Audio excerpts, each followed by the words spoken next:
Shalom, sahabat-sahabat yang dikasihi dan diberkati oleh Tuhan Yesus Kristus. Semoga damai sejahtera dari Tuhan Yesus Kristus membuat kita semua tenang menghadapi segala sesuatu yang terjadi belakangan ini. Kiranya kita semua bisa bertahan menghadapi keadaan ini dan tetap setia mempertahankan iman kita kepada Tuhan Yesus Kristus. Saudaraku, mari kita berdoa untuk mempersiapkan hati kita sebelum mendengarkan renungan firman Tuhan. Bapa Surgawi, Allah yang telah menciptakan langit dan bumi beserta isinya, malam ini kembali kami datang kepadamu untuk bersateduh dan mendengarkan pengajaran firman-Mu. Kami membutuhkan firman-Mu di dalam hidup kami untuk mengubahkan dan membentuk kami seturut kehendak-Mu. Kami berdoa bagi saudara-saudara kami yang saat ini sedang mengalami sakit penyakit dan kelemahan tubuh. Kami memohon kuasa kesembuhan-Mu terjadi bagi setiap saudara kami yang sakit, memberikan kesembuhan dan pemulihan yang sempurna. Kami juga berdoa bagi setiap saudara kami yang sedang mengalami masalah-masalah yang berat di dalam hidup mereka. Kiranya Engkau senantiasa menopang dan memberikan pertolongan. Hiburkanlah yang sedang berduka cita dan berikanlah kekuatan baru bagi yang sedang lemah. Terima kasih Bapa buat kasih-Mu yang Engkau berikan bagi setiap anak-anak-Mu. Sekarang kami mau bersiap untuk masuk dalam saat teduh. Kami mengarahkan hati dan pikiran kami kepadamu. Berkatilah kami dengan pengertian agar kami bisa mengetahui kebenaran firman-Mu. Jadikanlah kami para pelaku firman dan bukan hanya pendengar saja. Terima kasih Bapa. Dalam nama Tuhan Yesus Kristus, kami berdoa dan mengucap syukur. Amin. Saudara yang terkasih di dalam Kristus, situasi saat ini membuat saya berpikir bahwa mungkin banyak dari antara kita berada dalam keadaan yang sulit, baik keadaan ekonomi, keadaan keluarga, pekerjaan, bahkan mungkin kesehatan. Kita seperti berada dalam kegelapan malam tanpa terlihat adanya cahaya pengharapan.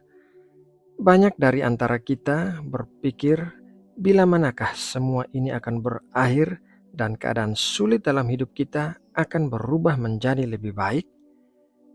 Nah, sahabat-sahabat terkasih, untuk menguatkan iman kita, ada beberapa mujizat yang dicatat di dalam Alkitab, yang mana mujizat-mujizat tersebut terjadi di tengah malam.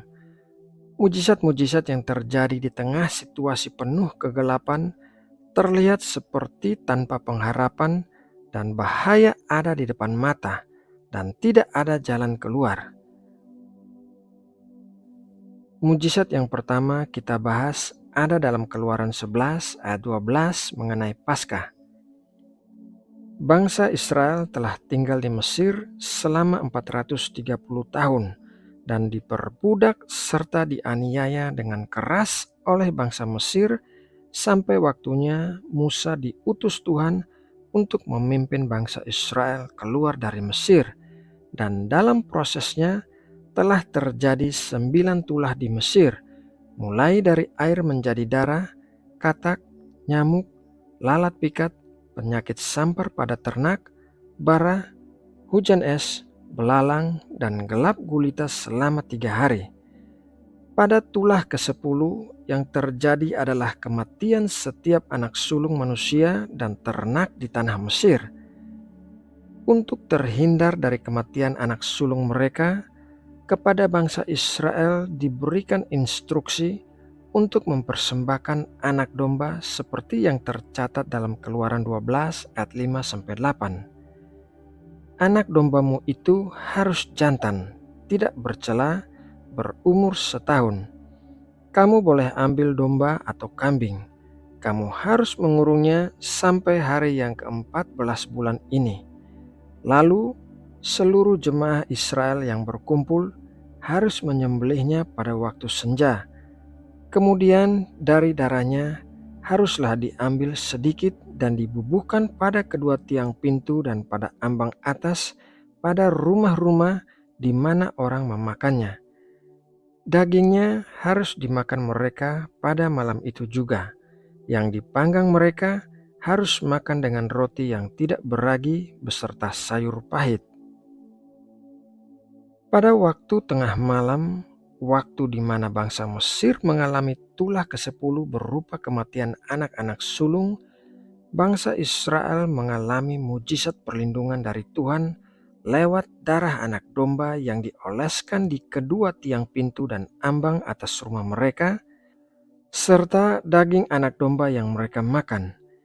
Hari itu kemudian diperingati sebagai Hari Raya Paskah. Keluaran 12 ayat 29, maka pada tengah malam Tuhan membunuh tiap-tiap anak sulung di tanah Mesir, dari anak sulung Firaun yang duduk di tahtanya, sampai kepada anak sulung orang tawanan yang ada di dalam liang tutupan, beserta segala anak sulung hewan.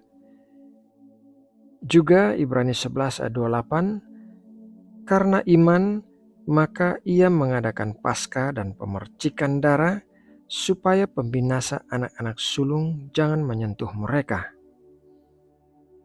Sahabat-sahabat yang terkasih, dari peristiwa ini kita belajar bahwa meskipun kita berada dalam situasi dan tempat yang sama dengan orang lain, mengalami keadaan yang sama sulitnya dengan orang lain, namun kita tidak perlu khawatir karena darah anak domba itu melindungi kita dari segala mara bahaya. Dan bukan hanya darah anak domba itu yang melindungi kita di luar, namun kita juga harus memakan daging anak domba, yang artinya juga memiliki Tuhan di dalam kita.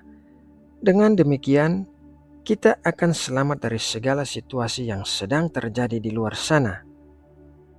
Mujizat yang kedua akan kita baca dalam Hakim-Hakim 16 ayat 1-3. Pada suatu kali ketika Simson pergi ke Gaza, dilihatnya di sana seorang perempuan sundal lalu menghampiri dia.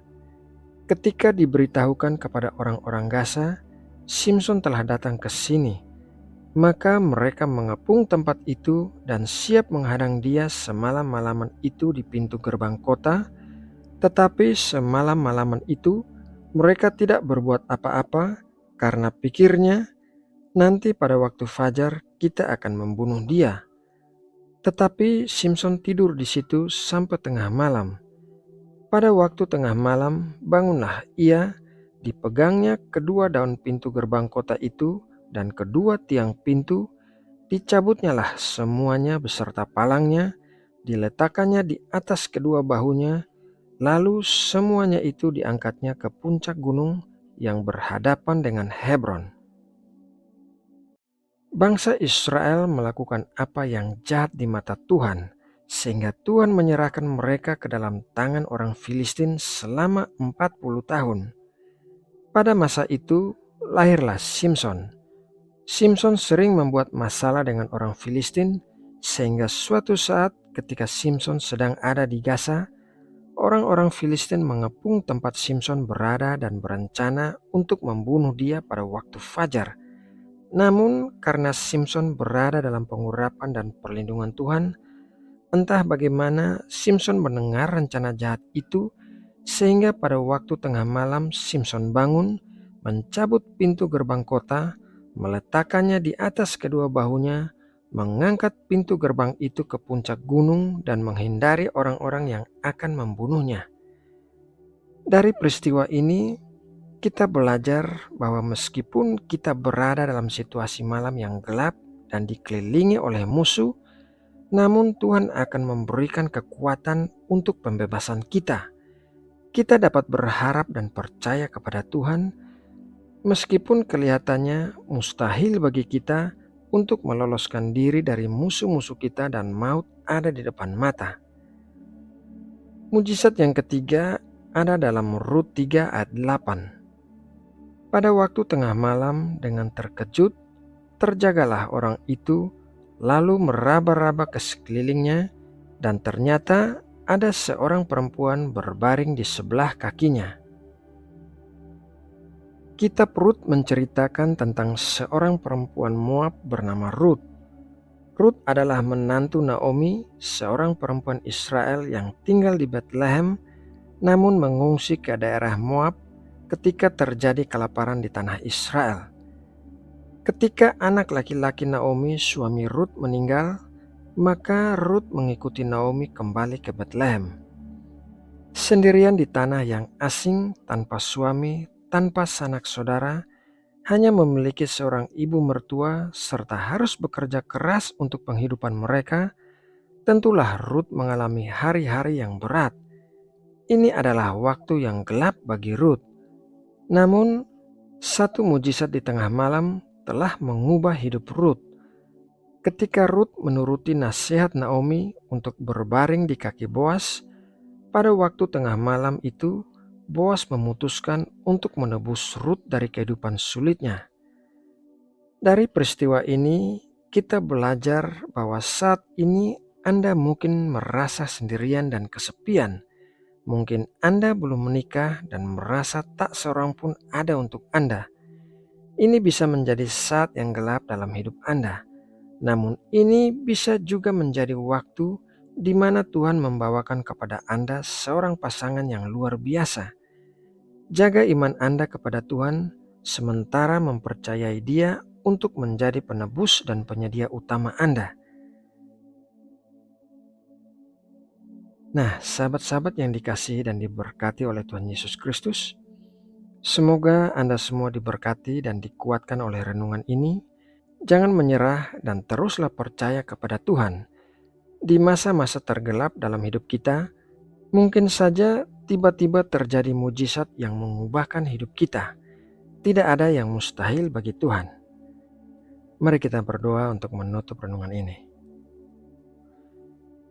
Tuhan Allah yang kami sembah dalam roh dan kebenaran, Allah yang hidup dan Allah yang maha kuasa, kami mengucap syukur atas berkat firman-Mu yang baru saja kami terima. Kiranya setiap benih firman-Mu dapat bertumbuh dengan baik di dalam tanah hati kami dan menghasilkan buah-buah yang melimpah. Bapa, kami serahkan istirahat kami malam ini ke dalam tangan-Mu.